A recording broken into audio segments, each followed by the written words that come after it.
प्रणाम जय जिनेन्द्र।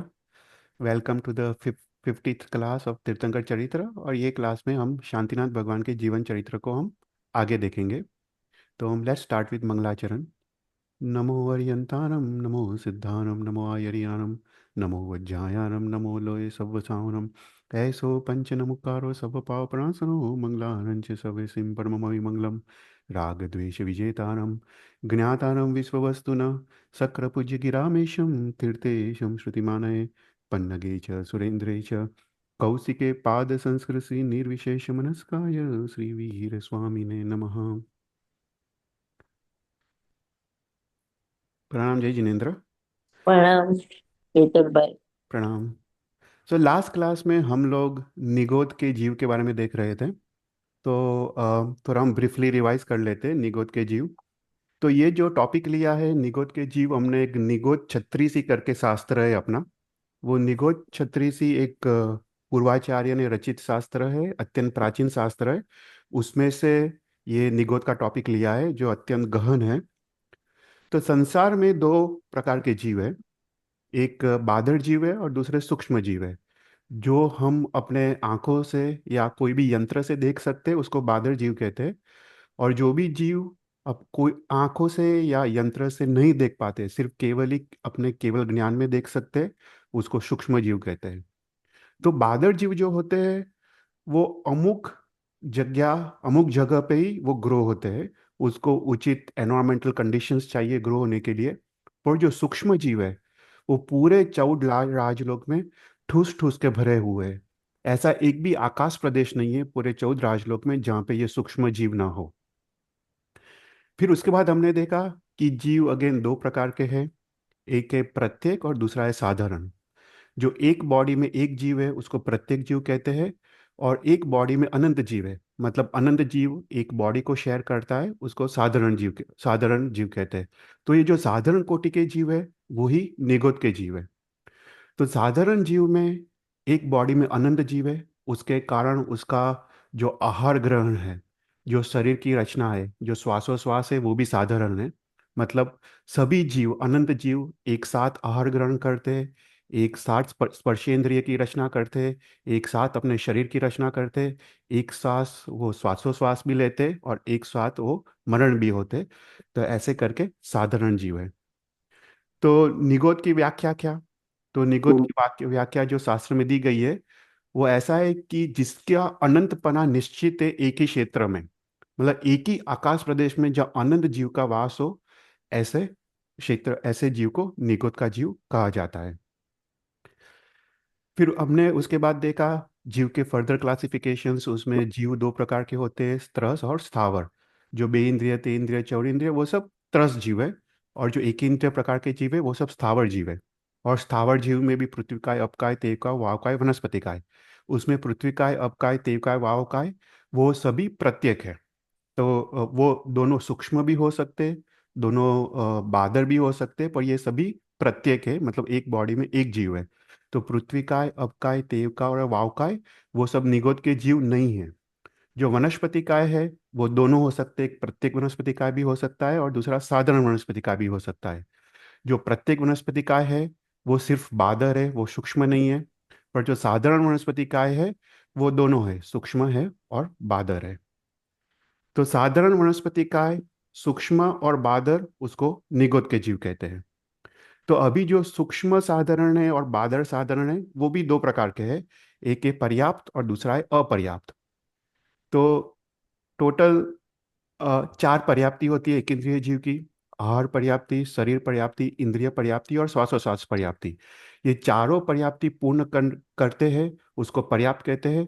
और चार में से अगर तीन पर्याप्ति पूर्ण करने के बाद उनका मरण होता है तो अपर्याप्त कहते हैं। तो इस संसार में चार प्रकार के निगोद के जीव है। सूक्ष्म अपर्याप्त, सूक्ष्म पर्याप्त, बादर अपर्याप्त और बादर पर्याप्त। ऐसे करके चार प्रकार के निगोद के जीव है। फिर हमने देखा निगोद के जीव का आयुष्य कितना है। तो एक श्वासोश्वास में सारी 70 बार वो जन्म लेते और मरण होता है। तो इतना कम अल्प निगोद के जीव का आयुष्य है। फिर हमने देखा कि निगोद के जीव दो प्रकार के हैं, एक सूक्ष्म है और बादर है। जो भी हम आंखों से देख सकते हैं वो बादर निगोद के जीव है, जो भी आनंद का है उसको हम आंखों से देख सकते हैं, राइट। पोटैटो, ऑनियन, गार्लिक, वो सभी जो रूट्स है वो सभी निगोद के जीव है। तो सिर्फ अकेले रूट्स निगोद के जीव नहीं है, पर उसके अलावा स्पिनैच है, उसके अलावा एलोवेरा है, फिर उसके उसके बाद मशरूम्स है। वो सब भी जो जमीन के ऊपर उगते हैं वो भी निगोद के जीव है। तो कोई भी जीव स्टार्टिंग में, कोई भी प्लांट जब उगता है, जब तो वो साधारण होता है। और उसके बाद आगे जाके वो अगर प्रत्येक जाति का हो तो वो प्रत्येक बनता है, और वो साधारण जाति का हो वो तो साधारण रहता है। तो इसलिए हम जैसे फंगाएला, मग आदि खा नहीं सकते, क्योंकि वो स्टार्टिंग में जब ग्रो होता है वो साधारण जाति का होता है।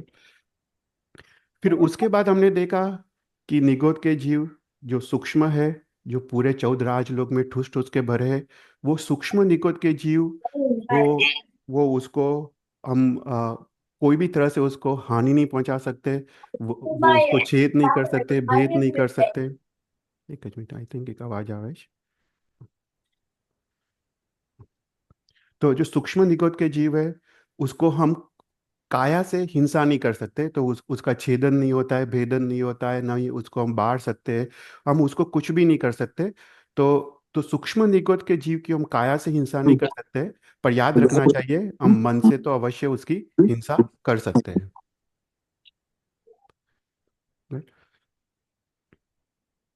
फिर हमने उसके बाद देखा कि ये पूरा जो 14 राजलोक है, 14 राजलोक में ये जो सूक्ष्म निगोद का जीव है वो पूरे ठूस ठूस के भरे हुए हैं।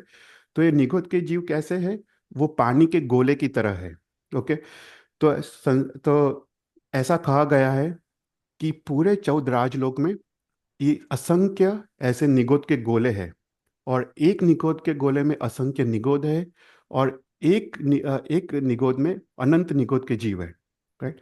अगेन, असंख्य निगोद के गोले, एक निगोद के गोले में असंख्य निगोद, और एक निगोद में अनंत निगोद के जीव। राइट। तो इतने सारे निगोद के जीव पूरे संसार में ठूस ठूस के भरे हुए हैं।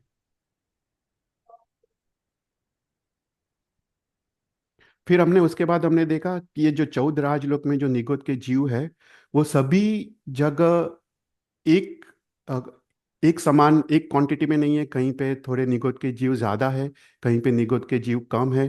तो तीन तीन डिवीजन में हमने क्लासिफाई किया था: जघन्य पद, मध्यम पद और उत्कृष्ट पद।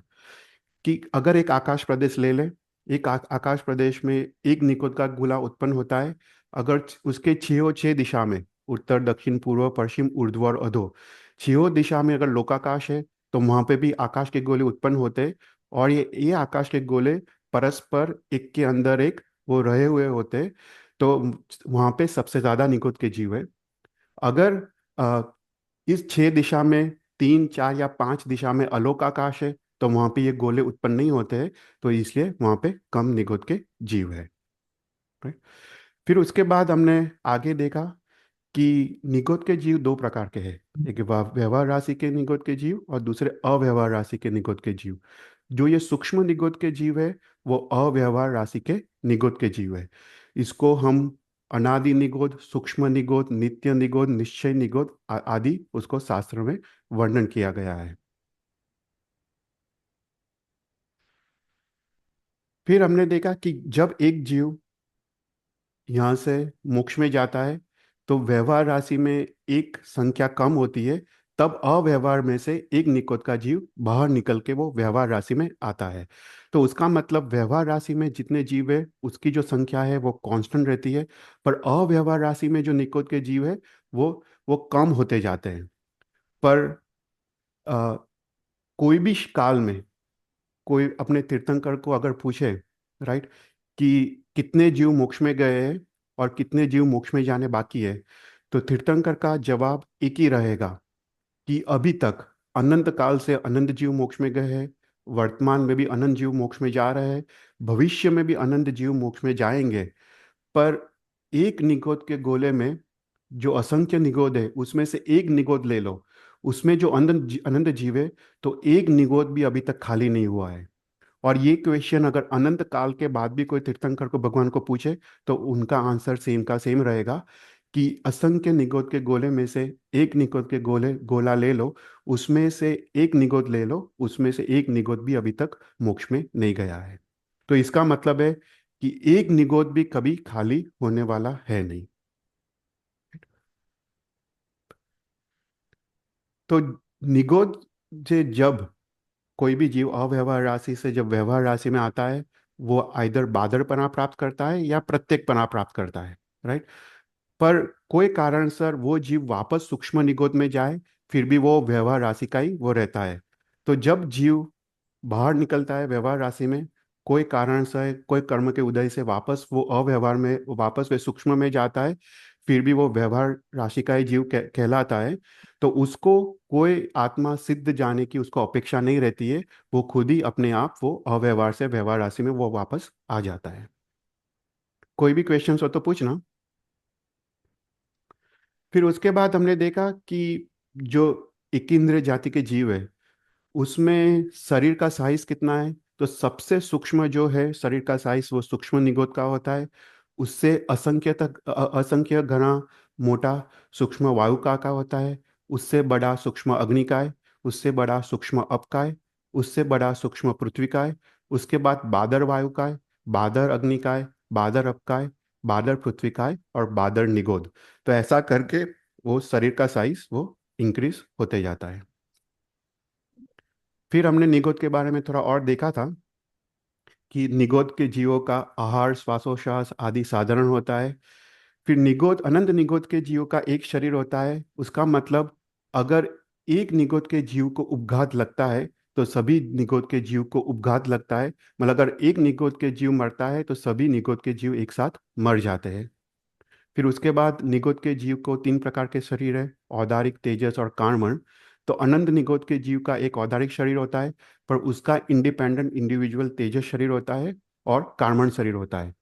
उसका मतलब ऐसा हुआ कि अनंत निगोद के जीव है एक शरीर में, पर हर एक निगोद के जीव को जो दुख की अनुभूति है, वेदना की अनुभूति है, वो तो स्वतंत्र ही उसकी अनुभूति होती है।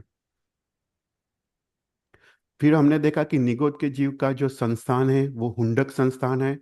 जो उसका जो संघयन है वो संघयनहीन है, उसका कोई भी संघयन नहीं है। उसके बाद अम, उसका हमने श्वासो उसका आयुष्य देखा था कि एक श्वासोश्वास में 70 बार वो जीता है, मरता है। उसके चार प्रकार की संज्ञा होती है, आहार संज्ञा, भय संज्ञा, मैथुन संज्ञा और परिसर परिग्रह संज्ञा। ये सभी अव्यक्त होती है। चार प्रकार के कषाय होते हैं, क्रोध, मान, माया, लोभ, वो भी अव्यक्त होते हैं। उस उनका मात्र एक वेद होता है, वो है नपुंसक वेद। उनका स्त्री या पुरुष वेद होता नहीं है। और निकोद के जीव पहले गुणस्थानक में होते, वो सभी मिथ्या दृष्टि होते हैं। और उनकी जो लेशा होती है वो कृष्ण, नील और कापोत लेशा वाले ये जीव होते हैं, राइट। फिर ज्ञान में निगोद के जीव को मति ज्ञान और श्रुत ज्ञान, दो प्रकार का ज्ञान होता है। देखो, ज्ञान वो जीव का लक्षण है, तो निगोद के जीव को भी ज्ञान तो अवश्य होता है। तो इनका जो ज्ञान है, तो शास्त्र कहता है कि एक अक्षर का अनंत भाग का उनका ज्ञान होता है। इतना अल्प ज्ञान होता है कि एक अक्षर का अनंत अनंत भाग का ज्ञान ये निकोद के जीव को होता है। और ये निकोद के जीव सर्वकाल आहारी होते हैं। वो अपने स्पर्शेंद्रिय द्वारा हर समय वो आहार के पुद्गल वो ग्रहण करता है। फिर जनरल जो शास्त्र में दिया गया है कि जीव कैसे निगोद से बाहर निकलता है, तो शास्त्र कहता है कि सबसे पहले जीव सूक्ष्म निगोद से वो सूक्ष्म पृथ्वीकाय, अपकाय, तेवकाय, वावकाय में उत्पन्न होता है। उसको सबसे पहले प्रत्यक परा प्राप्त होता है, उसके बाद बादर परा प्राप्त होता है। तो सबसे पहले वो सूक्ष्म निगोद से निकल के सूक्ष्म पृथ्वीकाय, सूक्ष्म अपकाय, सूक्ष्म तेवकाय और सूक्ष्म वावकाय में जन्म लेता है। वहां पे वो अनंत काल बिताता है। उसके बाद वो बादर वनस्पतिकाय में आता है। और उसके बाद बादर वनस्पति काय, जैसे पोटैटो, ऑनियन, गार्लिक जैसे, उससे निकल के उसके बाद वो प्रत्येक वनस्पति काय में आता है। और वहां से निकल के फिर बेइंद्रिय, तेइंद्रिय, चौरिंद्रिय और पंचेंद्रिय, ऐसे उसका विकास होता है। फिर हमने देखा निगोद के जीव को 10 प्रकार के स्थावर नाम कर्म का उदय होता है, जो हमने लास्ट टाइम इसको काफी डिटेल में देखा था। फिर उसके बाद एक और चीज हमने देखी थी कि निगोद के जीव, ये निगोद के जीव का एक ऐसी विशेषता है कि वो जीव डायरेक्ट सूक्ष्म निगोद से निकल के, अव्यवहार राशि से निकल के डायरेक्ट वो मनुष्य भी बन सकता है, जैसे मरुदेवी माता। और डायरेक्ट मनुष्य बन के मोक्ष में भी जा सकता है, ये निगोद की जीव की विशेषता है। तो निगोद, सूक्ष्म निगोद से निकल के डायरेक्ट मनुष्य बन के वो मोक्ष में जा सकता है। पर वो कभी भी चक्रवर्ती, वासुदेव, बलदेव, प्रतिवासुदेव या तीर्थंकर वो नहीं बन सकता है। और वो कभी भी युगलिक में उत्पन्न नहीं हो सकता है, और कभी भी देव और नारक में उत्पन्न नहीं हो सकता है। और उसी प्रकार युगलिक, देव और नारक कभी भी मर के वो निगोद में उत्पन्न हो नहीं सकते। Right? तो यहाँ तक हमने लास्ट क्लास में देखा था। अभी हम निगोद के बारे में थोड़ा और आगे देखते हैं।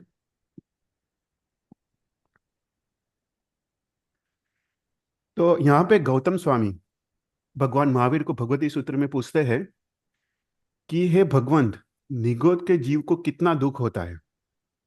तो यहाँ पे भगवान महावीर उनको आंसर देते हैं कि हे गौतम, नारकी के जो नरक के जीव है उनको जो दुख होता है, उससे अनंत गुना दुख निगोद के जीव को होता है। राइट। तो ऐसा भगवान ने भगवती सूत्र में गौतम स्वामी को कहा है कि नारकी के जीव से भी अनंत गुना दुख निगोद के जीव को होता है। तो अभी अभी हम इसको समझने की कोशिश करते हैं। तो निगोद के जीव को किस प्रकार का दुख होता है। राइट। तो यहाँ पे जो निगोद की जो अवस्था है, वो शास्त्र में कहा गया है कि सबसे हीन जो अवस्था है, सबसे दुखदाई जो अवस्था है, वो निगोद के जीव भोगवते हैं। तो तीन प्रकार के योग, मन योग, वचन और काया योग में मात्र काया योग निगोद के जीव को होता है, उनको मन नहीं होता है, नहीं वचन योग होता है। उसका मतलब वो काया संबंधी अनंत पीड़ा और अनंत दुख को वो सहन करते हैं, और उनके पास मन नहीं है। उसका अर्थ ऐसा है कि वो जब ये दुख को सहन करते तो वो समभाव को, वो धारण क्षमता को धारण नहीं कर सकते। इसलिए जो भी कर्म का उदय होता है, उनका विपाक उदय होता है। विपाक उदय अर्थात जो भी कर्म का उदय होता है उनको वो भोगना ही पड़ता है, उनका प्रदेश उदय नहीं होता है। तो जितना उनका कर्म का उदय वो विपाक उदय द्वारा वो कर्म की निर्जरा करते हैं, उतना ही कर्म का वो प्रति समय बंद करते हैं। ओके, ये समझने की बात है। जितना कर्म की निर्जरा वो सहन करके जो कर्म की निर्जरा करते हैं, उतना ही प्रति समय वो कर्म का बंध करते हैं। उसका मतलब ये हुआ कि वो कभी भी कर्म का क्षय कर नहीं पाते। जितना निर्जरा होता है उतना ही साइमल्टेनियसली उनका बंद होते जाता है। इसलिए वो कर्म का कभी भी उनका क्षय होता नहीं है। तो यहाँ पे गौतम स्वामी पूछते हैं कि निगोद के जीव को किस प्रकार का दुख होता है। तो यहाँ पे भगवान महावीर समझाते हैं कि जो निगोद का जीव है, उनका अनंत जीव का एक शरीर है। मतलब एक निकोद के जीव के अंदर दूसरा निकोद का जीव, उससे तीसरा निकोद का जीव, ऐसे अनंत जीव एक के अंदर एक प्रवेश करके रहे हुए हैं। वो संक्रमण करके एक के अंदर अंदर एक रहे हुए हैं। तो उससे क्या होता है कि उनकी जो रहने की जो जगह है वो इतनी संकुचित है, इतनी कम है कि वो एक दूसरे के साथ वो वैर का संबंध बांधते हैं। ओके, ये समझने की बात है कि एक जीव दूसरे जीव के साथ वैर का संबंध बांधते हैं और द्वेष का संबंध बांधते हैं, और वो ये निकाचित कोटि का ये वैर है। तो एक निकोद का जीव दूसरे निकोद के जीव के साथ निकाचित कोटि का वैर का संबंध बांधता है। और उसी प्रकार एक निगोद के जीव अनंत निगोद के जीव के साथ, क्योंकि वो बॉडी शेयर कर रहा है, तो अनंत निगोद के जीव के साथ वो निकाचित वैर का संबंध बांधता है। तो उसके कारण वो जो कर्म जो बंध करता है, वो कर्म जब उदय में आता है, तो अनंत काल तक वो कर्म जब उदय में आए, तभी भी वो कर्म वो कम ना हो, उसमें कोई आश्चर्य नहीं है। राइट। एक जीव के साथ द्वेष हो, ऐसे अनंत जीव के साथ अगर द्वेष हो, तो ये अनंत काल तक ये जब कर्म उदय में आता है, वो कर्म कभी खत्म ना हो, तो उसमें कोई आश्चर्य नहीं है। तो यहाँ पे उसमें शास्त्र में समझाया है कि फॉर एग्जाम्पल कोई जेल में है, कोई कैदी। राइट। तो वो जेल में दूसरा कैदी है, तीसरा कैदी है, ऐसे काफी सारे कैदी एक ही जेल में हैं। तो उसके कारण क्या होता है कि वो कैदी को नहीं वो सुखपूर्वक वो सो सकता है, नहीं वो सुखपूर्वक वो खा सकता है, नहीं वो सुखपूर्वक वो रह सकता है। तो ऐसे ही निगुत के जीव की अवस्था है। तो उसके कारण क्या होता है कि एक कैदी को दूसरे कैदी के साथ वैर का संबंध, बाधा का संबंध उसको बंद होता है। वो सोचता है कि ये दूसरा कैदी कब मरे, कि मैं सुखपूर्वक खा पाऊं, सुखपूर्वक सो पाऊं और सुखपूर्वक रह पाऊं। वो कंटिन्यूस उसके मन में वही विचार चलता है कि दूसरा कैदी कब मरे। तो एक वैर का संबंध, द्वेष का संबंध बांधता है। जैसे एक पिंजरा है, पिंजरा में एक पक्षी है, दूसरा पक्षी है, तीसरा पक्षी है, ऐसे काफी सारे पक्षी है। तो उसके कारण क्या होता है, एक पक्षी दूसरे पक्षी के साथ वो द्वेष का संबंध बांधता है। जैसे एक जाल में एक माछला है, दूसरा माछला है, ऐसे बहुत सारे माछले हैं, वो सब एक साथ स्ट्रगल कर रहे हैं खाने के लिए, श्वास लेने के लिए। तो एक दूसरे के साथ वो द्वेष का संबंध वो बांधते हैं। उसी प्रकार निगोद के जीव, एक निगोद का जीव अनंत निगोद के जीव के साथ वो द्वेष का संबंध बांधता है। और वो द्वेष के कारण तो वो दुखी तो होता है, पर जो कर्मबंध होता है और कर्मबंध का जब उदय होता है, विपाकोदय, वो उसको असाता वेदनीय कर्म का उदय होता है, उसके कारण उसको कंटिन्यूअस असाता में ही वो जीव रहता है। तो उसका जो दुख है, बोलते हैं कि नारकी के जीव से अनंत गुणा दुख निकोद के जीव को होता है। राइट। तो यहाँ पे गौतम स्वामी एक और प्रश्न करते हैं कि ठीक है, निकोद के जीव दूसरे निकोद के जीव के साथ वैर का संबंध तो बांधते हैं, पर फिर भी प्रश्न होता है कि निगोद के जीव को तो मन नहीं है। राइट। अभी अभी जो भी कर्म का जो बंध है आत्मा के साथ, वो तो मन पे आधारित है। राइट। मन में जितना तीव्र अशुभ विचार, उतना तीव्र कर्म बंध। पर निकोद के जीव को तो मन ही नहीं है, असंग है। तो उनको ऐसे दीर्घ अनंत काल तक पहुंचे ऐसे कर्मबंध कैसे हो सकते हैं? देखो कितना लॉजिकल क्वेश्चन है गौतम स्वामी का। तो यहाँ पे भगवान महावीर समझाते हैं कि ठीक है, निगोद के जीव को तो मन नहीं है, पर फिर भी जो एक जीव का दूसरे जीव के साथ जो अबाधा है, जो द्वेष का संबंध है, उसके कारण तो कर्मबंध अवश्य होता ही है। तो यहाँ पे बोलते हैं कि जैसे कोई विष है, हमको पता नहीं ये विष है, हम अगर वो विष को पी ले, अब अज्ञानता पूर्वक अजान पूर्वक विष को पी ले, फिर भी वो मारक तो होता ही है। उसी प्रकार निगोद के जीव अज्ञान पूर्वक भी द्वेष संबंध बांधते हैं, पर अज्ञान पूर्वक द्वेष संबंध बांधने से भी उनको कर्मबंध तो अवश्य होता ही है। तो शास्त्र में बताया है कि वीर्य दो प्रकार के हैं। एक मन के साथ वाला वीर्य और मन के बिना वाला वीर्य। जो मन सहित जो वीर्य है, उसको अभिसंधि वीर्य कहते हैं। और मन के रहित जो वीर्य है आत्मा का, उसको अनअभिसंधि वीर्य कहते हैं। तो ये दोनों प्रकार के वीर्य, अभिसंधि वीर्य या अनअभिसंधि वीर्य, दोनों प्रकार के वीर्य से तो कर्मबंध तो होता ही है। कि जैसे अगर हम खाना खाए, हम खाने खाने खाने के बाद जो उसका जो पाचन होता है बॉडी में, वो अपने मन के चिंतन के बिना होता है, फिर भी पाचन तो होता ही है। राइट। वो कार्य तो होता ही है। उसी प्रकार निगोद के जीव मन के बिना भी द्वेष संबंध बांधते हैं, और उनके कारण वो कर्मबंध वो अवश्य होता है। तो ये बात समझ आई? थोड़ी डीप टॉपिक है, पर मन के बिना भी वो द्वेष संबंध बांधते हैं, और उसके कारण वो कर्मबंध वो अवश्य बांधते हैं। Right? कोई क्वेश्चन हो तो पूछना। तो शास्त्र में कर्मबंध के 5 हेतु है। राइट। मिथ्यात्व, अविरति, कषाय, योग और प्रमाद। राइट।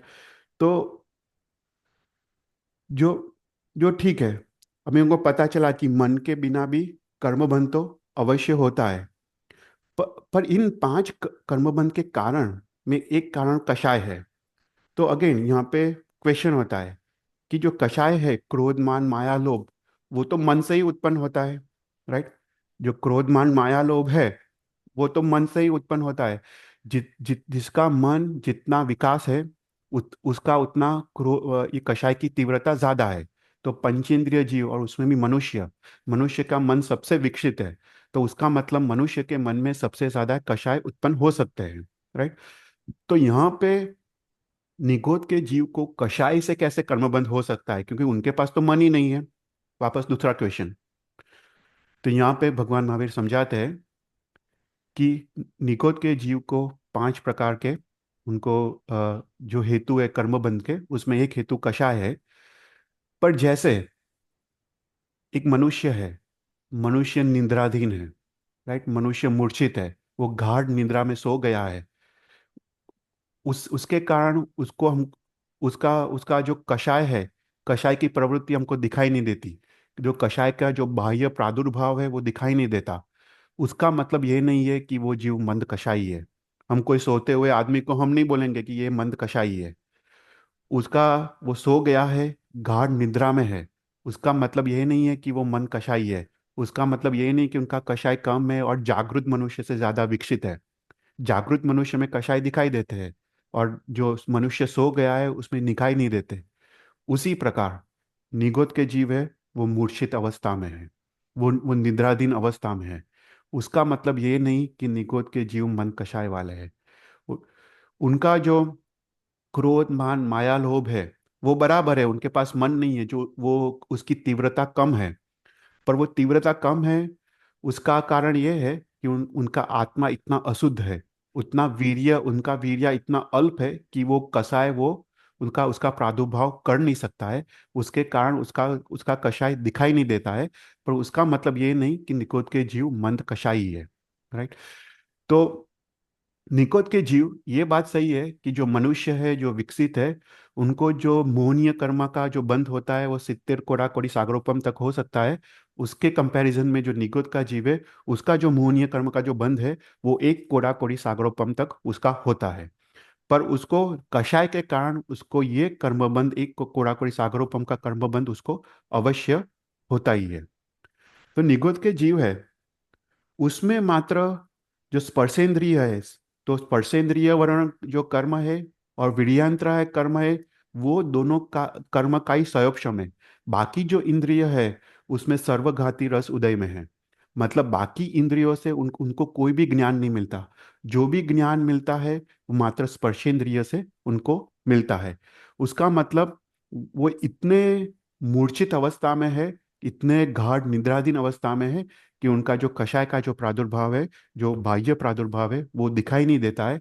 पर उसका मतलब यह नहीं है कि उसको, उनको कम कषाय है। उनको कषाय से भी उनको कंटिन्यूअस 1 कोड़ा कोड़ी सागरोपम उनको अवश्य कर्मबंध होता होता कंटिन्यूअस होता रहता है। कोई कोई क्वेश्चंस? नहीं। फिर उसके बाद गौतम स्वामी, देखो ये भगवती सूत्र में 36,000 क्वेश्चन है। तो गौतम स्वामी एक और क्वेश्चन पूछते हैं भगवान महावीर को कि ठीक है, मैंने समझा कि निकोद के जीव को निकाचित वैर के कारण कंटिन्यूस कर्मबंध होता है, उनको मन के बिना भी उसको अवश्य कर्मबंध होता है। कषाय दिखते नहीं है पर कषाय के कारण भी उनको कर्मबंध होता है। पर कषाय पर उनको कर्मबंध कम होता है कषाय के कारण।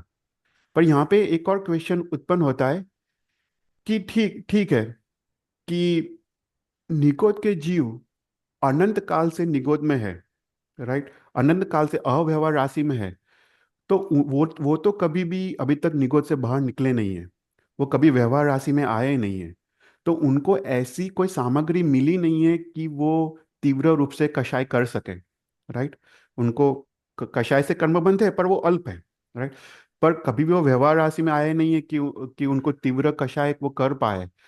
तो यहाँ पे क्वेश्चन होता है कि ऐसा कौन सा कर्मबंध किया है कि जिनके कारण वो अनंत काल से निगोद में है, राइट, और अनंत काल से वो निगोद में रह रहे हैं।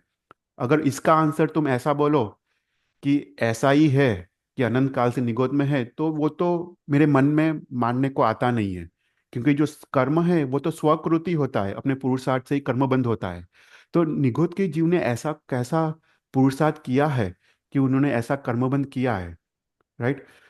तो यहाँ पे भगवान महावीर समझाते हैं कि जो 5 कर्मबंध के हेतु है, राइट, मिथ्यात्व, अवीरति, योग, और योग में तो सिर्फ काया योग, और उसके बाद कषाय और प्रमाद।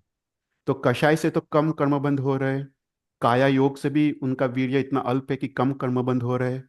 तो ऐसा कौन सा कारण है जिनके कारण उनको अनंत काल से वो निगोद में है? तो यहाँ पे भगवान समझाते हैं कि उनका मेन जो कर्मबंध का कारण है वो है मिथ्यात्व, अज्ञानता। कि उनको मिथ्यात्व के कारण, अज्ञानता के कारण ही उनको उनको जो मेजोरिटी ऑफ जो कर्मबंध हो रहा है वो एकमात्र मिथ्यात्व का कारण है, जिनके कारण वो अनंत काल तक वो निगोद में वो रह रहे और अनंत काल तक वो निगोद में रहेंगे। राइट। तो ऐसा करके यहाँ पे हमको निगोद के बारे में काफ़ी इंफॉर्मेशन भगवती सूत्र से मिली है। कोई भी क्वेश्चंस हो तो you can ask. I have one question. हाँ। ये अभी आपने बोला कि व्यवहार राशि अव्यवहार राशि से व्यवहार राशि में एक निगोद का जीव मूव करता है जब कोई एक मनुष्य जीव मोक्ष में जाता है। हम्म। तो किसी एक के मोक्ष में जाने से दूसरे के कर्म कैसे इफेक्ट हो सकते हैं? हाँ, तो यहाँ पे कर्म की बात नहीं है। जो अपने शास्त्र में जो 5 कारण बताए हैं उसमें एक कारण है भवितव्यता। ओके। तो भवितव्यता मतलब एक्ट ऑफ रैंडमनेस। तो यहाँ पे ऐसा है कि कर्म does not come into picture. देखो, संसार में जो भी चीज बनती है वो 5 कारण से बनती है। राइट। स्वभाव है, भवितव्यता है, क्षेत्र है, राइट, काल है। तो ऐसे स्वभाव है, राइट, ये 5 कारणों से कोई कार्य बनता है। पर ये 5 कारणों में एक कारण प्रधान होता है और बाकी चारण गौण होते हैं। राइट। तो यहाँ पे जब एक निकोद का जीव अव्यवहार से व्यवहार राशि में आता है वो उसके कर्म नहीं है। देखो, अनंत निगोद के जीव को कर्म एक समान ही है ऑलमोस्ट। राइट। तो कर्म कारण नहीं है, भवितव्यता कारण है। भवितव्यता मतलब एक्ट ऑफ रैंडमनेस, कि रैंडमली एक जीव बाहर आ जाता है, रैंडमली। तो इसको इसको भवितव्यता कहते हैं। कि कौन सा जीव बाहर आएगा किसी को पता नहीं है, पर just the act of randomness कि एक जीव अव्यवहार से व्यवहार राशि में आ जाता है। वो अभव्य भी हो सकता है, भव्य भी हो सकता है। तो यहाँ पे भवितव्यता वो प्रधान कारण है। बट भवितव्यता जो एक्ट ऑफ रैंडमनेस है, ये किसी भी कर्म के क्षयोपशम से अफेक्ट नहीं होगा। ये it's like there is exactly no. exactly. नहीं, कर्म के सर्वश्रम से इफेक्ट नहीं होता है। ठीक है, ओके, थैंक यू। ये अच्छा क्वेश्चन है। राइट। तो अभी हम शांतिनाथ भगवान के जीवन चरित्र हम आगे बढ़ते हमने 7 भव तक देखा था। अभी हम 8th भव के बारे में देखेंगे। तो शांतिनाथ भगवान का जीव वो बलदेव थे, और उनका जो भाई था अनंत वीर्य जो अभिनंदिता का जीव है वो वासुदेव था। और बलदेव वो अ, इंद्र 12th देवलोक के जो अच्युत देवलोक है तो अच्युत इंद्र बने हैं। जो वासुदेव है अनंत वीर्य वो निश्चय वो नरक में जाते, वो पहली नरक में गए। और यहाँ पे जो अनंत वीर्य का जीव है वो अनेक भव करते हैं बीच में। उसके बाद वो विद्याधर बनते हैं और विद्याधर बनने के बाद वो 12th देवलोक में जाते हैं। तो यहाँ पे 12th देवलोक में दोनों शांतिनाथ भगवान के जीव और जो अभिनंदित का जीव एक साथ है। तो यहाँ से उनका 8th भव का स्टोरी यहाँ से शुरू होता है। In this very Jambudvipa in eastern विदे the province Maglavati is located on the south bank of river Sita. In it is a broad city called Ratna Sansaya because of its resemblance to of heap of jewels. Its king was named Shemankara, powerful as a wind. His wife was Ratnamala, spotless as a wreath of jewels and delicate as a wreath of flowers. Aparajita's Jew, the Indra of Achukta, fell from 12th Devlok and developed in her garb like a pearl in a pearl oyster. The queen, comfortably asleep, saw during the last prayer of the night 14 great dreams and also 15th dream of thunderbolt. When she awakened, she related the dreams to her husband, and he explained, "Your son will be a Chakri like Indra." At the right time, she bore a son, pure with a pleasing form, with superior strength, like a sixth Lokpal.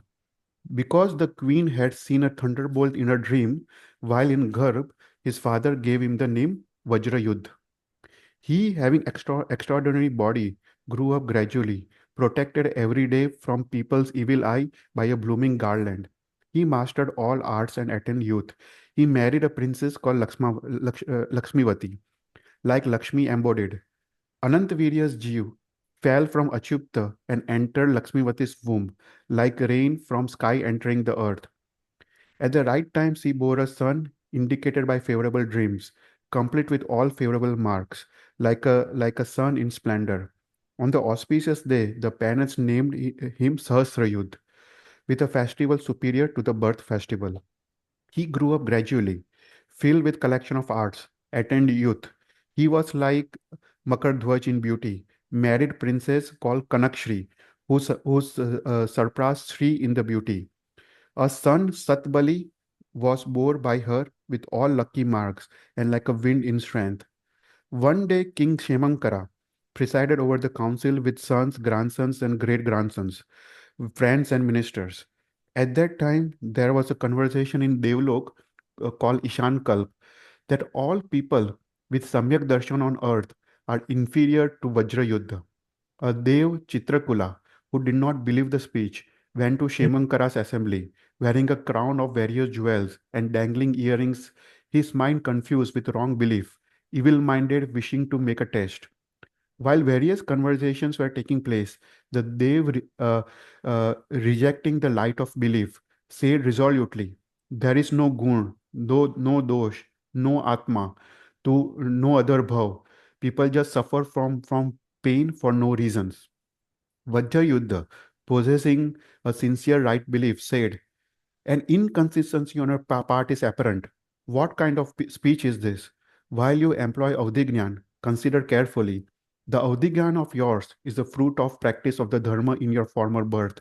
Uh, in the former birth, you were mortal and now you are immortal. If there is no Atma, explain how this happened. In this Bharashetra, you attain mortal state, and in your Devlok, you attain immortal state. So the other world is also quite apparent, like this world. Enlightened in this way by Shemamkara's son, Chitrakula said, "That was well done, very well done by you. I was falling into the ocean of existence, was lifted by you compassionate. For a long time, I had this wrong belief. I saw you by good fortune. Give me the jewel of Samyak Darshan. The sight of noble can never go in vain." Vajrayuddha, the best of the intelligent, taught him right belief. Chitrakula said, "Prince, from today I obey your orders. Asking something now. Ask something now." The prince replied, "I ask this from you. Henceforth have firm right belief." The Dev said, "The request of yours is for my own benefit." With these words, he gave divine ornaments to his teacher Vajrayuddha, who was free from desire. Chitrakula went to the council of Indra of Ishan and said, "Vajrayuddha was fittingly praised by you as having right belief. Saying he noble will be blessed Haryanth, the lord of Ishan praised Vajrayuddha. Vajrayuddha remained immersed in pleasure, magnificent as a day with various discourse and charming amusements. One day, at springtime, Nartaki called Sudarshana, carrying a bouquet of spring flowers, announced to Vajrayuddha, "Spring, the friend of sports, of young people, friend of Kamdev, blooms today. Young wives gather flowers themselves to worship the Kamdev. Hail to this power of spring. Young men also wear ear ornaments of flowers, necklaces of flowers, amulets and bracelets of flower. Queen Lakshmivati informs you through me that Vasant resembling calm is present. Today we wish to see the beauty of spring by going to the garden called Suranapata, which is like Nandanvan." The prince said very well to her speech and went immediately with his retinue to the garden. 700 queens, Lakshmivati, etc., followed the prince like stars to the moon. With the woman of his household, the prince wandered over the garden under the shades of trees. The garden had pure fragrance from its blooming trees, and with its water ponds muddy from particles of falling pollen. The surface of the ground, touched by branches, bending with the weight of the fruit. Tired by this wandering over the garden, and his wives being tired as well, they went to the lake called Priyadarshana for water sports. The prince and his wives entered the lake, which was like the lake in Nandishwar Dweep, to destroy the fatigue. Then Vajrayuddha began water sports with his wives, there like an elephant in a mountain stream. The dangling of hair of fair woman looked like fish prepared for calm. Tired out by games in the water, the fair bodied woman resting on the bank looked like water apsaras. The water became fragrant with the ointment of the woman, like the water of the forest stream from the Gandhhasti elephants. So Prince Vajrayuddha His mind was completely engrossed in water sports. The Jeev of Damitri, his enemy Prativasudev from the former birth, after wandering through Durgatis for a long time, came there at that time, named Vidyadanstra, an Asur. When Vidyadhara saw Vajrayuddha grinding his teeth, reflecting angrily on where will he go alive, he lifted up a mountain and threw it over the lake to crumble the prince and his retinue like a handful of chickpeas. Vajrayuddha shattered the mountain with his fist like a sakra with a vajra. Then the prince and his ladies left the lake, his body uninjured. The Sakra, going to do Vandan or Saraswati Pratima in Nandeshwar Dweep, after bowing to Jineshwar, saw him leaving the lake. Thinking in this birth he is Chakri, in the future he will be Aryan Santinath. He did Vandan to the future Haryant. You are fortunate. You will be the 16th Aryan Santi in this Bharat Kshetra in Jambudvip. Sakra said and went away. After Vajrayuddha had engaged in various sports as he liked, he went to the city with the women of his household and his attendants. Then Vajrayuddha's father, Shemamkara, enlightened by the Lokantik Devs, wishing to take Diksha, established Vajrayuddha in his kingdom. After he had given Varshidan for a year, भगवान शेमनकेरा adopted दीक्षा. यहाँ पे शांतिनाथ भगवान के जो पिताश्री है वो तीर्थंकर है. Bhagwan adopted the Diksha and practiced severe tap, observing manifold abhigrahas. Bhagwan's Kevalgyan arose from the destruction of Ghati Karmas, and the Indras celebrated Kevalgyan Kalyanak. Occupying a Samasaran, Bhagwan delivered the Deshna to Sakra, Vajrayuddha, and others seated in the proper places. After hearing the Deshna, many people became sadhus and sadhvis. Sakra, Vajrayuddha, and others went to their respective places.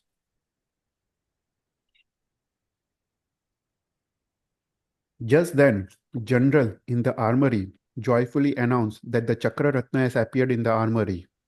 Then Vajrayuddha made a great puja of the Chakra and his 13 other jewels appeared. Following the Chakra jewel, he conquered Mount Vaidhadya and 6 parts of province Maglavat. He made Prince Sahasrayuddha higher apparent, supporting the earth like a second form of himself. One day he was presiding over the council, surrounded by kings, ministers, and generals. Just then a young Vidyadhar fell from the sky to the ground, his whole body trembling. He went to the protection of King Vajrayuddha. Behind him came a Vidyadhar woman carrying sword and shield with a beautiful body like a Vidya Devi. She said to Chakri, Your Majesty, send away this rogue so I can show him soon the fruit of wickedness. Behind her came in anger a Vidyadhar carrying a thick club in his hand, frowning terribly like a messenger of Yam. He said to Vajrayuddha, hear his wicked behavior, on account of which I have come with the intention of killing him. There is a mountain, Vaidhyadya, in this province, Sukacha of Mahavide Kshetra in the same Jambudvip. On the top of the mountain is situated a city called Suklapura. There lived a Vidyadhar king called Sukladanta and his wife Yasodhara, maintaining the glory of the two families. I am their son Pavan Vega, and I attained youth and acquired the collection of arts gradually. On the same Vidyadhar lived King uh, Dipakula. In this city Kinnari, his wife Chandrakirti bore a daughter Sukanta with all the auspicious marks whom I married. We had a daughter called Santimati, signing with the beauty and good conduct, who is now before you. She was doing sadhana of Labdhi called Pragnapti on Mount Manisagara. Busy in sadhana, she was carried up in the air by this Vidyadhar, and just at that time she attained the Labdhi. Put to the fight by her at once, and not finding a refuge at any place, he has reached your feet. After completing puja, I came and did not see my daughter on the mountain.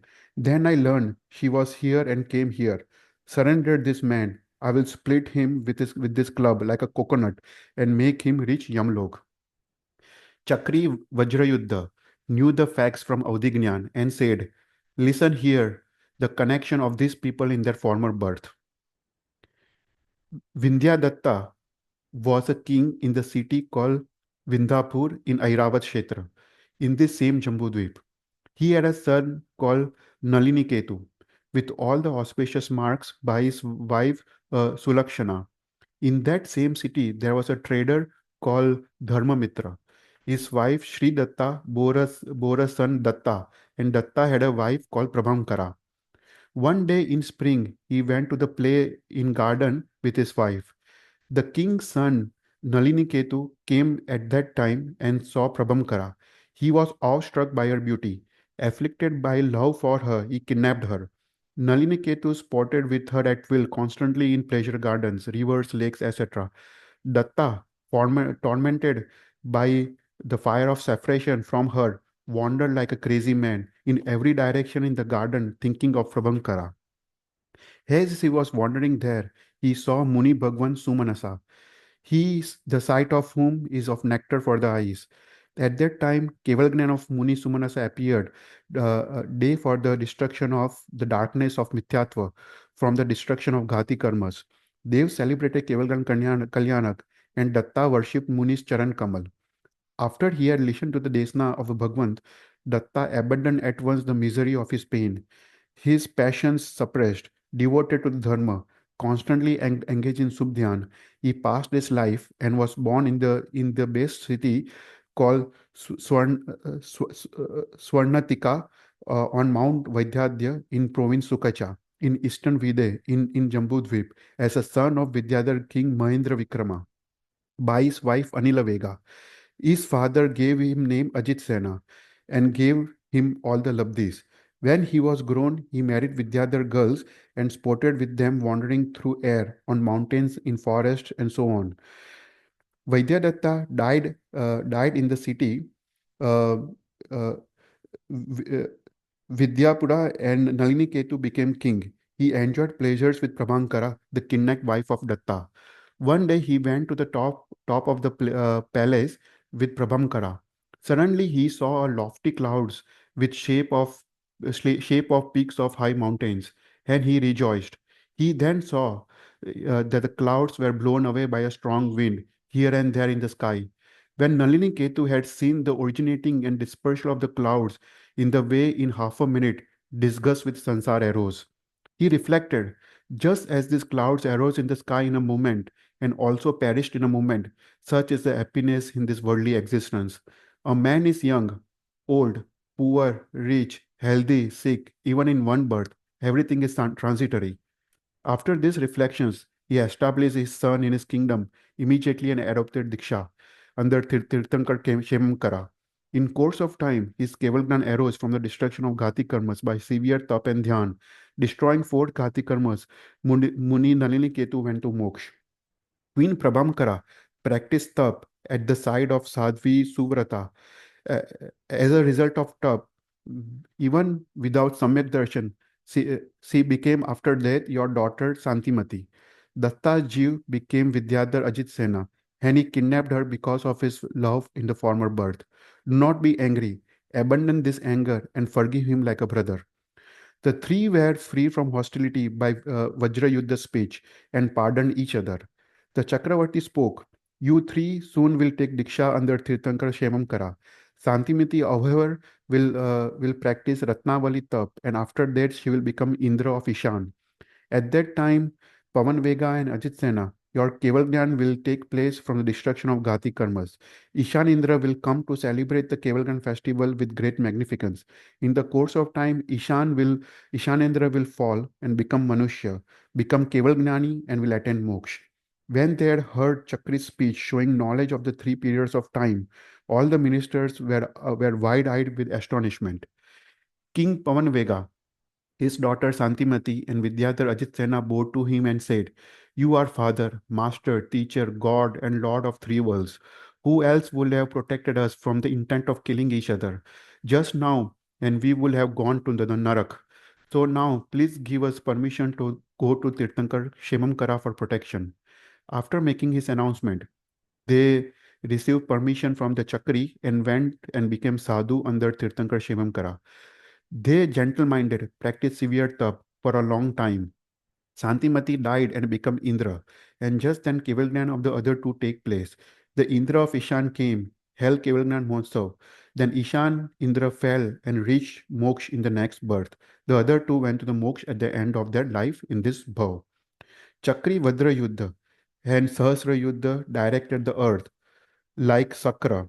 One time, Sahasra Yuddha's wife, Jayana, saw in a dream at night a golden spear with a protecting rays. She reflected this to her husband at daybreak, and he said, "You surely will have a son with a great power." At that very time, she carried an embryo very difficult to carry, and at the right time, she bore a jewel of a son, like a soil bearing a grain.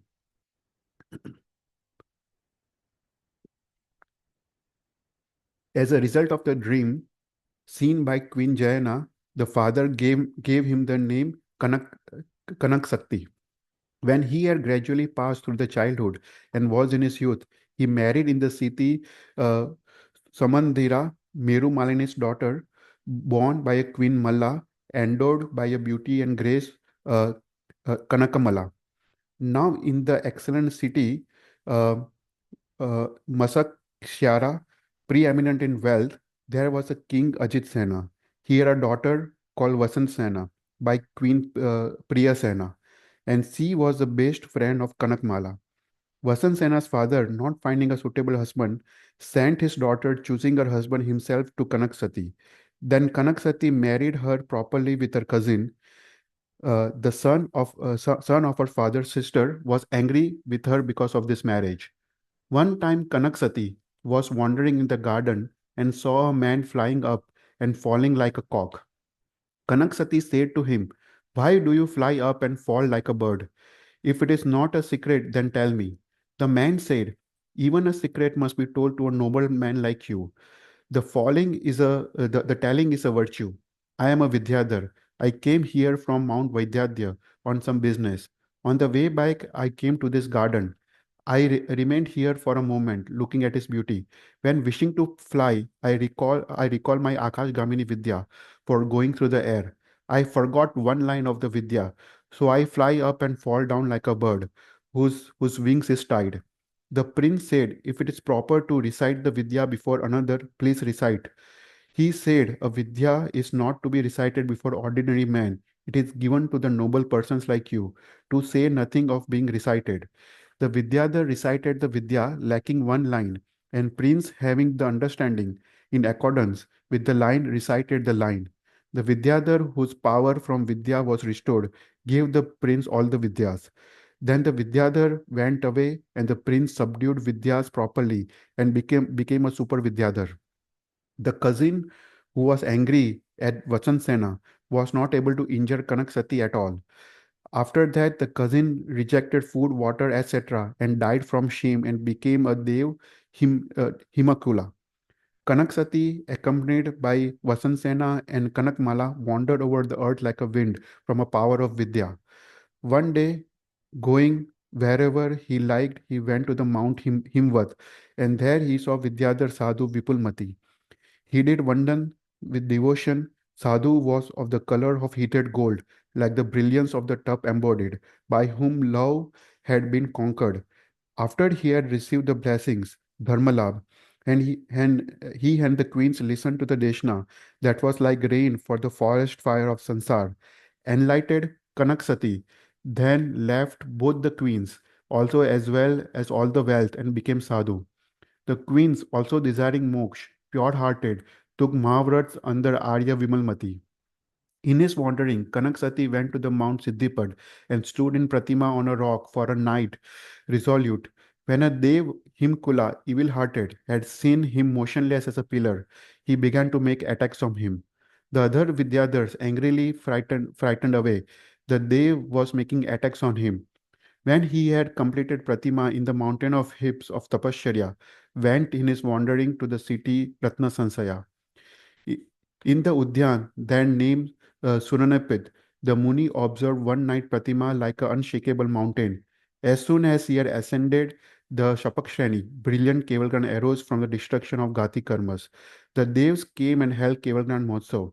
When Himakula saw that, terrified, he went to Kevalgrani Kanaksati for protection. Vajrayuddha celebrated Munish Kevalgyan properly. and after hearing a deshna from him, went to his own city. One day, Bhagwan Shemamkara, attended by devs, asurs, and kings by the crores, stopped there in Samosaran. Servants came and announced to Vajrayuddha that Bhagwan Jineshwar Shemamkara had stopped in a Samosaran. He gave them 12.5 crores of gold and went with his retinue to the Tirthankar. After he had done three pradakshinas and vandan to him with devotion, he seated himself behind Chakra and listened to the Deshna. At the end of the Deshna, Chakri Vajrayuddha did vandan and said, Bhagwant, I am afraid of this ocean of existence, difficult to be crossed. Wait here to give me Diksha until I come after establishing Sahasra Yuddha in his kingdom. Bhagwan said, Pramad must not be shown. Went to the city and installed Sahasra Yuddha in his kingdom. When his departure festival was held by Sahasra Yuddha, he got into the palki and went to Jineshwar Simamkara. Accompanied by 4,000 queens and crowned kings and 700 sons, he took Mahavrats. Devoted to the manifold Abhigrahas, enduring Parishas, Rishi Vajrayuddha went in his vihar to Mount Siddhi. When the idea, with the idea, I will end your attacks, he pure-minded observed Pratima for a year on a pillar called Virokona. Now Ashwagriva's son, Manikumbha and Maniketu, after they had wandered in the forest of existence from long time, performed foolish tap. Once upon a time were born as Ashurs, came there just then, and they saw the great Muni. Then they began to attack the Muni like buffaloes to a tree because of hostility in his birth as Amita Tejas. Becoming lions, they scratched his body on both sides with nails. Then, having become elephants, they beat him with blows with their trunks, with blows with their feet, hard to endure. Again, becoming snake, they hung on Muni's side, firmly bound. Taking a sharp knife resembling their own teeth, becoming Rakshas, they attacked the Muni. While they were attacking the Muni in these various ways, the Devis Rambha and Tilokma, etc., saw the Ashur making attacks on the Muni. Oh, evil, what are you doing to the best of Munis? Seeing they descended quickly from the sky. When they saw them descending, the Asur trembled. How long do ovals remain in sunlight? The Devis, Ramba, etc. performed with devotion a play before the best of Munis. Considering themselves purified after they had done Vandan to the great Muni, the Devis returned to their respective places. After he had completed Pratima for a year, the great Sadhu wandered over the earth with unequal vrats and abhigrahas. King Sahasrayuddha, adorned with the rose of king, enjoyed the fruits of sovereignty like a prince whom he had married, princess whom he had married. One day, the Gandhar P. Tarasva, surrounded by various groups of munis, stopped in the city. Sarasa Yuddha, filled with devotion, came and paid homage to the great Muni and listened to his desna, and was like the nectar to his ear. Knowing instantly that the sansar was worthless, the king at once placed his son Satbali on his throne. He took Diksha under P. Tasrav and wandered over the earth taking Mahavrats. One day in his wandering, Muni Sahasrayuddha joined the Muni Vajrayuddha, like Mercury to the moon. Father and the son united, always devoted to tap and dhyan, enduring trials, indifferent to their own bodies, rich in forbearance, wandering through cities, villages, forests, now not stopping, passed a long time happily like a day. Then the Munis ascended to the mountain Istra Prabha and observed Patogaman unsung. Abandoning their bodies at the end of the life, the great Munis attend at once the wonderful rank of Ahemindra in the third Gravyak, a place of extreme magnificence, and remain for the maximum duration of 25 Sagropams. तो यहाँ पे वज्र युद्ध शांतिनाथ भगवान का जीव वो third ग्रेवियक में उत्पन्न होता है अहिम इंद्र की तरह। उसी प्रकार सहस्र युद्ध उनका सन इस भाव में वो भी अहिम इंद्र की तरह थर्ड ग्रेवियक में उत्पन्न होता है। तो दोनों का नाइन्थ भाव यहाँ पे, फिर नेक्स्ट क्लास में हम 10th भाव से स्टार्ट करेंगे। Any questions?